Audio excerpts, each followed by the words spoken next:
as Gaza suffers famine and desperation deepens for millions trapped in the situation. A chilling video of a gaunt Israeli hostage has reignited international urgency. The footage released by Hamas has thrust the world's attention back to the plight of captives and civilians alike amid rising death tolls, fuel shortages, and a collapsing humanitarian system. While global pressure mounts, new conditions are emerging for the delivery of aid, signaling a potential fragile shift in the deadlock between Israel and Hamas. Now, what could be the outcome? As we delve into the details, these and many more will be explored in today's Flash News. Good afternoon and welcome. I am Tabitha Akol. Let's begin.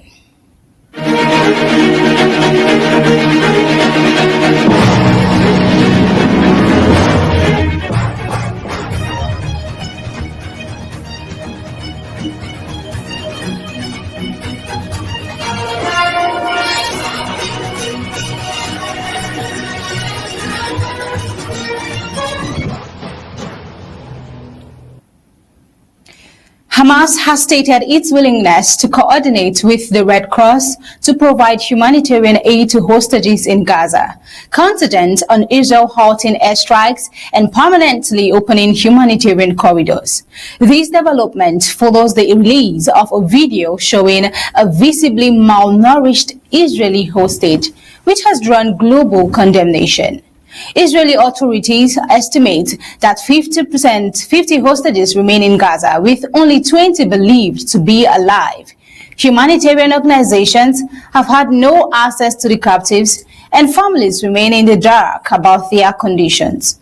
Now, over the weekend, Hamas released a second video of hostage Evacuations David, who appeared skeletal and claimed he was digging his own grave. The footage has triggered widespread outrage, with Western governments announcing the treatment of hostages. The United Nations Security Council is set to convene on Tuesday to address the situation. Now, let's take a look at this video. Prime Minister Netanyahu has reacted to this. Let's take a listen. אזרחי ישראל היקרים, כמוכם גם אני הזדעזעתי אתמול. ראיתי את סרטוני הזוועה. Dear citizens of Israel, like you, I was deeply shocked yesterday. I saw the horrifying videos of our dear sons, Ram and Evacuations. I called the families, embraced them on behalf of myself and my wife, and on your behalf too. You see them wasting away in a dungeon. But the Hamas monsters surrounding them have thick, fleshy arms. They have everything they need to eat. They are starving them the way the Nazis starved the Jews. And when I see this, I understand exactly what Hamas wants. וכשאני רואה את זה, אני מבין בדיוק מה החמאס רוצה. לא רוצה עסקה. הוא רוצה לשבור אותה. It doesn't want a deal. It wants to break us through these horrifying videos, through the false propaganda it spreads around the world, but we will not break. I am filled with even stronger determination to free our kidnapped sons, to eliminate Hamas, and to ensure that Gaza will no longer pose a threat to the state of Israel. להבטיח שעזה לא תהווה יותר איום על מדינת ישראל. It's a horrifying video right there. Really painful. Israeli Prime Minister Benjamin Netanyahu reportedly urged the International Committee of the Red Cross to intervene in aid delivery to hostages during a conversation with the head of the organization's local delegation. Let's take a listen. So here are the facts. Since October 7th, Israel has sent 92,000 aid trucks into Gaza. That's right, 92,000 aid trucks. That includes 1.8 million tons of aid. 1.8 million tons of aid. More than enough food to feed everyone in Gaza. Prime Minister Netanyahu has just stated the facts following the controversies of the level of starvation in Gaza and famine in Gaza. But then the hostages' families forum criticized Hamas for detaining civilians under dire conditions for over 660 days, calling for their immediate release and urging the group to ensure their well-being. Meanwhile, Gaza's humanitarian crisis continues to worsen. 6 more deaths from starvation or malnutrition were recorded in the past 24 hours, bringing the total since the start of the war to 175, including 93 children, according to the Gaza Health Ministry. Now, in a modest step toward relief, Israel allowed the entry of 4 United Nations fuel tankers on Sunday to also help power hospitals, bakeries, and public kitchens. Egypt's Al Kahira News TV also reported that 2 trucks carrying 107 tons of diesel were expected to enter Gaza, although their arrival had not been confirmed. Fuel shortages have severely affected Gaza's health sector, limiting care of only the most critical patients. Since March, fuel deliveries have been rare due to Israeli restrictions aimed at pressuring Hamas. Now, in response to international outcry, Israel has recently eased some restrictions, approving aid convoys, airdrops, and limited humanitarian pauses, and fighting to allow assistance to reach civilians. Israel's military agency for civil affairs reported that over 23,000 tons of humanitarian aid arrived in Gaza in the past week, although hundreds of trucks remain undelivered due to the distribution challenges. Now, this is the case we see with Prime Minister Benjamin Netanyahu ensuring that relief funds are being taken to Gaza. But then, what about the hostages? Looking at the controversial issues we have in the media and the propaganda in the media, what do you have to say about the hostages who have been locked down with Hamas? You could imagine the torture. Now, moving over to Belgium, what has Belgium done too? Belgium has also joined relief efforts, conducting its first airdrop in coordination with Jordan. France began similar operations last week. Now, however, aid delivery remains chaotic. The Hamas-run Gaza government said nearly 1,600 trunks entered the territory since Israel relaxed restrictions in late July. But many have reportedly been looted by armed groups and desperate civilians. On Sunday, Israeli strikes killed at least 80 people across Gaza, including individuals attempting to reach aid distribution centers. Among the dead was a staff member of the Palestinian Red Crescent Society, whose headquarters in Han Younis was hit by an airstrike that triggered a fire. The war, now nearing 2 years, began on October 7, 2023, when Hamas attacked southern Israel, killing over 1,200 people and taking 251 hostages. In retaliation, Israel launched a large-scale military campaign in Gaza, resulting in the death of more than 60,000 Palestinians, according to Gaza health authorities. Now, looking at his reports as it unfolds, Trump has also made a statement. But then we'll get to see that in the coming days. Now, moving over to South Korea. In South Korea has begun dismantling anti-North Korea loudspeakers along its heavily militarized border in what appears to be a symbolic step by President Lee Jae-myung's new administration to lower tensions and revive inter-Korean dialogue. The Defense Ministry confirmed on Monday that the loudspeakers which were used to broadcast criticism of the North Korean regime are being removed following an earlier decision in June to halt their operation. This move comes as a part of a broader diplomatic strategy under Lee's government, which took office just 2 months ago aimed at engaging with Pyongyang. However, North Korea has dismissed Seoul's recent peace overtures, calling them a great miscalculation and reiterating its unwillingness to resume talks. Taking you down to history, relations between the two countries remain fragile. We see that the Korean War, which occurred in 1950 to 1953, ended in an armistice rather than a peace treaty, leaving both sides technically at war. In recent years, bilateral relations have worsened, with provocations including missile launches, border violations, and severed communications lines. Now, the loudspeaker campaign, a Cold War era tactic that was resumed periodically over the years, has often been a flashpoint between the two sides. Could dismantling these tools reduce friction or simply reflect a one-sided gesture unlikely to be reciprocated? We see that South Korea's defense ministry described the removal as a practical measure to help ease tensions, but stopped short of outlining any further steps or diplomatic incentives. I believe these steps are very critical in determining how this would unfold, but without a corresponding shift in Pyongyang's posture, how much influence can symbolic actions like these really exert? With North Korea maintaining its hardline stance and continuing weapons development, analysts question whether such gestures from Seoul can pave the way for meaningful dialogue, or if they risk being perceived as signs of weakness. Now taking over to agriculture.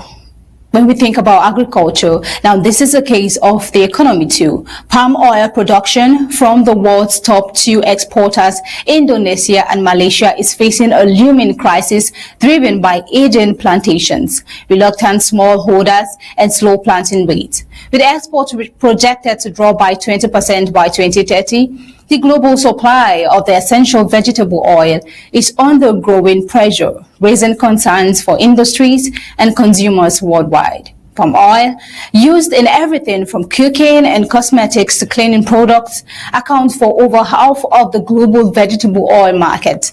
Indonesia and Malaysia together supply 85% of crude palm oil. However, declining yields from aging trees and the unwillingness or inability of farmers to replace them is also contributing to stagnating output across the region. In Malaysia, farmers like 85-year-old Suratman Mosman in Pontian are hesitant to uproot all the trees despite falling yields. The reason is simple. Replanting takes years before new trees bear fruit, and government support has also diminished. For many smallholders, the immediate loss of income during that transition is not even visible. This issue is not isolated. Smallholders represent 40% of plantations in Malaysia and Indonesia, meaning their reluctance to replant has broad implications. Field interviews and data suggest that the health of smallholder-run plantations is significantly worse than government figures indicate. Now, Reuters calculations based on projections from palm oil associations suggest a potential decline in exports to around 37 million metric tons by 2030, down from 46 million in 2024. Indonesia alone may see its export volumes fall by nearly a third, while Malaysian exports are expected to remain flat or drop slightly, undermining earlier projections of steady growth. And despite government assurances that replanting efforts are underway, new data reveals that plantations with trees over 20 years old, a point where productivity begins to decline, are expanding rapidly. We see that in Indonesia, the proportion of all palms older than 21 years is projected to increase by this level of percentage, 11% next year. Only 10% of Indonesia's 2016 replanting target had been achieved by late 2024. Now, even as demand for palm oil continues to rise, expected to grow by 50 million tons by 2050, experts believe current production trends can only sustain a 1.5% annual increase, falling short of the 2% needed to meet demand. We see that the resulting supply crunch is already affecting global vegetable oil markets, with palm oil now trading at a premium compared to soybean oil. One of the most pressing challenges is the reluctance among smallholders to take on debt to finance replanting, especially in an era of rising costs and reduced government subsidies. In Malaysia, replanting rates have averaged only 2% per year, while below the 4% government target. In Indonesia, despite increased funding, farmers struggle to access support due to complicated bureaucratic processes and land tenure issues. Now, we see that the aging farmer population exacerbates the issue. Many landowners are elderly, and their children often migrate to cities, leaving plantations without successors or labor. Without sufficient incentives, capital, or next-generation interest, the sector risks long-term decline. The palm oil industry is at a critical inflection point. while Indonesia and Malaysia remain central to global supply. The confluence of aging trees, hesitant replanting, rising domestic biofuel mandate, and generational shift strengthens to undermine their dominance. Now, for an oil that touches nearly every consumer product globally, the question is no longer if the world will feel the impact, but when. Can government and industry stakeholders act swiftly enough to avert a deeper supply crisis? And now, taking you away from Indonesia and Malaysia, what about Africa? What is Africa doing with her rich mineral resources? But then, until we get to deal with that, let's move over to Taiwan. Southern Taiwan has been battered by relentless rain over the past week, resulting in the deaths of 4 people, injuries to 77 others, and the evacuation of more than 5,900 residents, according to government sources. The heavy downpour, attributed to a combination of a weather depression and strong southwesterly extremes, has caused widespread flooding and landslide across the region. Since late July, more than 2.6 meters of rain has fallen in some mountainous areas, exceeding the island's average annual rainfall of approximately 2.1 meters. Authorities say 3 people remain missing, while rescue efforts continue in hard-hit areas, particularly in Kaohsiung and Pingtung counties. These mountainous regions are facing access challenges due to blocked roads, with emergency teams working to deliver food, medical supplies, and also to restore mobility. Right there on your screen, a view of the flood. Now, Taiwan's Premier, Cho Chong-tai, visited the southern city of Tainan, one of the worst affected areas, and also announced that the cabinet is drafting a special relief budget in response to the disaster. The rainfall comes just weeks after Typhoon Janas made landfall in July, causing record wind damage and downing more than 3,000 electric poles, marking the worst blow to the island's power grid in decades. Officials describe the current situation as one of the most extensive evacuations Taiwan has seen in over a decade. Over 2,000 people remain unable to return to their homes due to safety risks posed by potential landslides and ongoing flood alerts. Weather authorities predict that the rain will begin to subside from Monday, though landslide and flood warnings remain in effect for southern mountain regions. Now, as we keep having issues of flash flood due to the natural disaster, we would say, but then we hope that there are definitely effective rescue missions to save lives and properties. But then until next time, this is where I'll be drawing the curtain onto this flash news. Remember, I'll be bringing you Untold Stories on Undaunted at the top of the hour, 8 p.m. To have a pleasant day and stay safe.